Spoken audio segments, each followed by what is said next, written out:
Writer कहता है कि कुछ लोगों में जेनेटिकली खूबियां पाई जाती हैं। अपनी अपनी जेनेटिकल टेंडेंसीज और अपनी हैबिट्स को अगर वो इकट्ठा कर लें तो वो कृष्ण कर सकते हैं।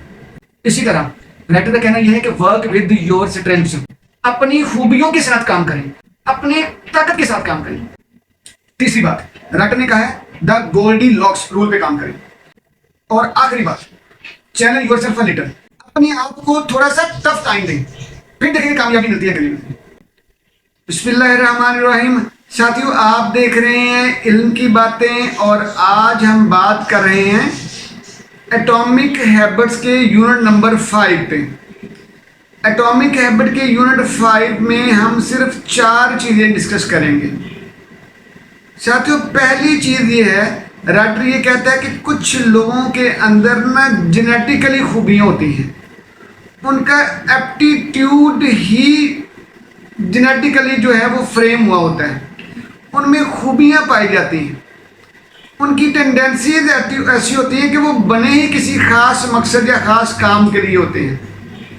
कहते हैं अगर वो अपनी जेनेटिकल खूबियाँ और अपनी आदतें अगर इकट्ठी कर लें तो कृषि में कर सकते हैं, तो वो तरक्कियाँ कर सकते हैं। राइट साथियों, यही ज़रूरी बात है। राइटर इनडायरेक्टली ये कहता है कि अगर आपने अपनी कोई आदत डेवलप करनी है तो अपनी जेनेटिकल खूबियों को देखें, अपने अंदर टेंडेंसीज को देखें। अगर आप हंसना, मुस्कुराना, खुश अखलाकी से पेश आना नहीं जानते हैं, आपका मिजाज ही नहीं है, आपका मिजाज जो गुमसुम रहना है, खामोश खामोश सा रहना है, आप खामोश तबा बंदे हों, तो फिर आप दुकानदारी या दुकान का कारोबार, स्टोर नहीं चला सकते हो। क्योंकि स्टोर चलाने के लिए आपको हंसमुख होना चाहिए, हंसमुख होना पड़ेगा, क्योंकि आपने बहुत सारे लोगों से रोज मिलना होता है। ठीक, तो ये आपकी नेचुरल टेंडेंसी है कि अगर कोई काम करना है तो उसका रुझान, एप्टीट्यूड आपके अंदर होना चाहिए। फिर आप अगर उसमें आप अपनी आदत को डेवलप कर लेंगे, अपनी हैबिट को उसके साथ शामिल कर लेंगे, तो फिर तो आप करिश्मे करने योग्य हो जाते हैं। ज़रूरी बात यह है कि अपनी नेचुरल टेंडेंसीज को जानिए, अपनी नेचुरल खूबियों को जानिए। यही दूसरा पॉइंट भी है। दूसरे पॉइंट में राइटर ने कहा कि वर्क विद योर स्ट्रेंथ्स, अपनी खूबियाँ जानिए। इसको बोलते हैं नो दाई सेल्फ, अपनी खुद ही पहचान, अपने आप को पहचानिए, यानी अपने ब्लूप्रिंट्स तलाश कीजिए, अपने ब्लूप्रिंट्स बनाइए। आप देखें कि आप क्या हैं। आपको गुस्सा आता है तो क्यों आता है, गुस्सा कितना आता है, आप कितना गुस्से पे कंट्रोल कर सकते हैं, आप अगर खुश होते हैं तो कितना खुश होते हैं, किस बात पर खुश होते हैं, कौन सी बात आप बर्दाश्त नहीं कर पाते हैं, आप हसद करते हैं, किस वजह से हसद करते हैं, कितना हसद करते हैं। ठीक है, ये सारी बातें, ये आपके ब्लूप्रिंट्स हैं, इनको लिखें, अपनी ताकतों को जानें। जब आप अपनी टेंडेंसीज, अपनी ताकतें और अपनी छुपी हुई स्ट्रेंथ्स को जानेंगे ना, तब आप उनको इस्तेमाल करने योग्य हो जाएंगे। आपको पता होगा कि मेरे पास ये पावर है, मैं इसको इस्तेमाल कर सकता हूँ। ठीक, अब आपको इस काबिलियत को इस्तेमाल करना है ना। तो दूसरी बात ये थी कि वर्क विद योर स्ट्रेंथ्स, अपनी ताकतों के साथ लड़िए, अपनी ताकतों के साथ काम करिए, यानी अपनी खूबियों के साथ काम करना है। जी, आप आगे द गोल्डी लॉक्स रूल। अच्छा, ये रूल ये बताता है कि इंसान जब जितना वर्स्ट टाइम में होगा, जितने डिप्रेस्ड माहौल में होगा, या जितना माहौल उसका सख्त होगा, मुश्किलात वाला होगा, उतनी उसकी तवानाइयाँ निखर के सामने आएंगी। मॉडर्न साइकोलॉजी ये कहती है, और ये रूल भी ये बताता है कि अगर ख़ास तरह की या ख़ास हद तक परेशानियाँ या मुश्किलात आएंगी तो इंसान के अंदर निखार पैदा होगा। इंसान एक रॉ मटेरियल से एक बेहतरीन रिफाइंड प्रोडक्ट बनेगा।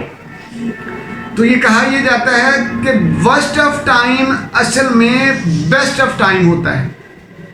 जो बदतरीन वक्त होता है वही असल में आपका बेहतरीन वक्त होता है। तो गोल्डी लॉक्स जो रूल है वो ये कहता है कि अपने आप को टफ टाइम दिया करें, अपने जो मुश्किलात हैं उसको फेस करना शुरू करें। इंसानी दिमाग ऐसा है कि जितना इसको टफ टाइम मिलेगा, जितना मुश्किल टाइम मिलेगा, जितनी मुश्किलात आएंगी, ये उतना ज़्यादा निखरेगा, उतना ज़्यादा वर्क करेगा। क्योंकि ये इंसान का दिमाग लॉजिकल सोचता है, यानी लॉजिक, यानी ये रिडल्स, ये मसाइल हल करता रहता है। तो मसाइल आएंगे तो हल करेगा ना, तो मसाइल जितने ज़्यादा होंगे उतना ज़्यादा एक्टिव होगा, और जितने मसाइल या परेशानियाँ कम होंगी उतना इनएक्टिव रह जाएगा। तो इसलिए राइटर का ये कहना है कि अगर आप ज़िंदगी में तरक्की करना चाहते हैं तो अपने कंफर्ट जोन से निकलिए, अपने आप को टफ टाइम दीजिए, अपने आप को मुश्किलात में डालिए। अपने आप को मुश्किलात में डालेंगे तो आप तरक्की करेंगे। अपने आप को टफ टाइम दें, अपने आप को थोड़ा सा बिजी रखें, अपने आप को फिजिकली मेंटली मुश्किलात वाले माहौल में परवान चढ़ाएं, अपने आप को कंफर्ट जोन से निकालें, बाहर निकालें। जब आप अपना कंफर्ट जोन छोड़ते हैं तो आप बहुत सारे चैलेंजेस का सामना करते हैं। ये चैलेंजेस आपके अंदर बहुत सारी काबिलियतें और खूबियां पैदा करते हैं। तो साथियों, ये बहुत ज़रूरी बात है। और आखिरी बात, राइटर ने कहा कि चैलेंज योरसेल्फ अ लिटिल, अपने आप को थोड़ा थोड़ा चैलेंजिंग बनाएं, चैलेंजेस वाला बनाएं और चैलेंजेस को कबूल करें। ठीक, राइटर फर्स्ट ईयर में, साथियों फर्स्ट ईयर में इंग्लिश में एक बहुत अच्छी कहानी है, क्लियरिंग इन द स्काई। बुढ़ा बाबा होता है, उसका बेटा होता है जस। बुढ़ा बाबा ऊपर पहाड़ी के ऊपर जाके एक छोटा सा एक पैच खेत और छोटा सा खेत बनाता है, यानी जमीन का टुकड़ा साफ करता है। अच्छा, जरूरी बात है, कहानी सारी पढ़ने वाली, उसमें जरूरी बात यह है कि बाबा जी बीमार होते हैं। डॉक्टरों ने कहा कि आप एक ब्लॉक का सफर भी नहीं पैदल कर सकते, आप जाके अपने जो वक्त बचे हैं इसको जाके गुजारें, आप फौत हो जाएंगे वरना डेड हो जाएंगे। लेकिन वो क्या करता है, वो पैदल मीलों सफर पैदल करके जाता है, वो डॉक्टर्स की बात नहीं सुनता और ऊपर जाके अपने आप को इतना टफ टाइम देता है कि पहाड़ियां चढ़ के ऊपर उसने जो है खेत बना रहे होते हैं और कई रास्ते बनाए ऊपर जाने के लिए। तो उसका बेटा पूछता है कि बाबा इतने रास्ते जो बने हुए हैं तो आप ये इतना सीधा नुकीला रास्ता, तीखा रास्ता क्यों इस्तेमाल कर रहे हैं? तो वो उसको बताता है, वो कहता है कि जब मैं बीमार था ना तो मैंने आसान रास्ता बनाया था, फिर थोड़ा सा बेहतर हो गया तो मैंने थोड़ा सा मुश्किल रास्ता बनाया, और बेहतर हो गया और मुश्किल रास्ता बनाया। यानी ये एक तरीका था मेरा ये जानने के लिए कि मैं अपने आप को बेहतर बना रहा हूँ, मैं सेहतमंद हो रहा हूँ। साथियों, एटॉमिक हैबिट्स में भी राइटर ने यही बात की है। राइटर ने ये कहा कि अपने आप को छोटे छोटे चैलेंजेस दें, अपने आप को छोटी छोटी मुश्किलात में डालें। अपने आप को मुश्किलात में डालेंगे तो आपका माइंड मुश्किलात को हल करने के रास्ते निकालेगा। जब वो रास्ते निकाल लेगा तो वो चीज़, वो इंफॉर्मेशन आपके माइंड में स्टोर, अपने अंदर स्टोर कर लेगा, अपने सब कॉन्शियसनेस में, जो आपके नेक्स्ट काम आएगी। देखो, मैंने पहला मसला हल कर लिया था ना, ये भी हल कर लेना। मैंने पहले परेशानी हल कर ली थी ना, तो ये भी हो जाएगी। वो मैंने बड़े बड़े मसाइल हल किए हैं, ये तो कुछ भी नहीं है। आपका माइंड फिर आपको ऐसी इंफॉर्मेशन देगा। जब आपको आपका माइंड, उसके पास ऐसा डाटा होगा तो ये इंफॉर्मेशन देगा ना।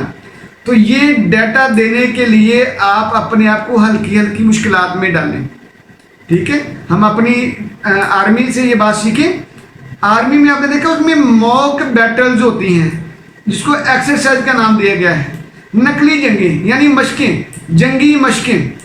ठीक है, जंग तो सालों बाद होती हैं, लेकिन ये क्या करते हैं कि ये मॉक बैटल्स लड़ते रहते हैं अपने ग्रुप्स में, अपने ट्रूप्स को जो है वो जंगी मशकें करवाते रहते हैं, यानी मॉक बैटल्स, जाली ना जंगें लड़ते रहते हैं, ताकि लोगों को, आर्मी वालों को, सिपाहियों और फौजियों को जंग लड़ने का तजुर्बा हो जाए। ठीक, तो वो क्या करते हैं कि वो अपने आप को टफ टाइम देते रहते हैं, अपने आप को जंगी माहौल में रखते हैं। तो ये जरूरी है, यही राइटर ने कहा है।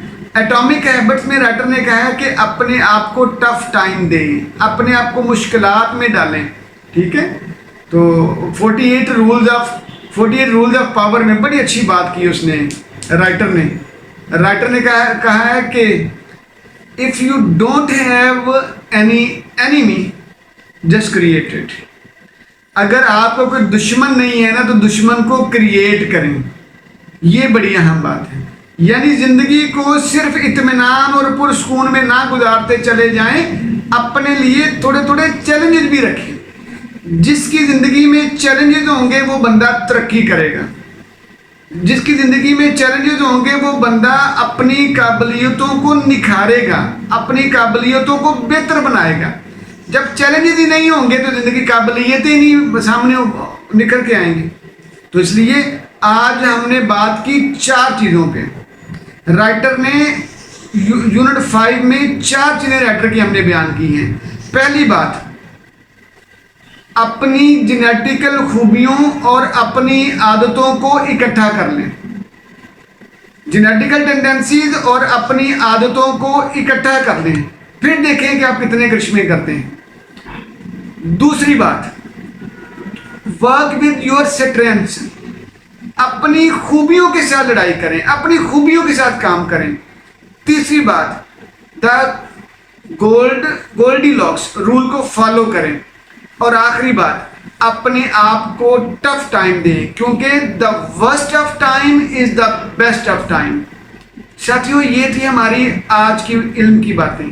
खुदारा हमारी इन इल्म की बातों को अमल की बातें बनाइएगा, फिर देखिएगा जिंदगी कितनी हल्की फुल्की हो जाती है, फिर देखिएगा जिंदगी कितनी मजेदार हो जाती है। और यही हमारा मतमा नजर है। जी, जज़ाकल्लाह जी।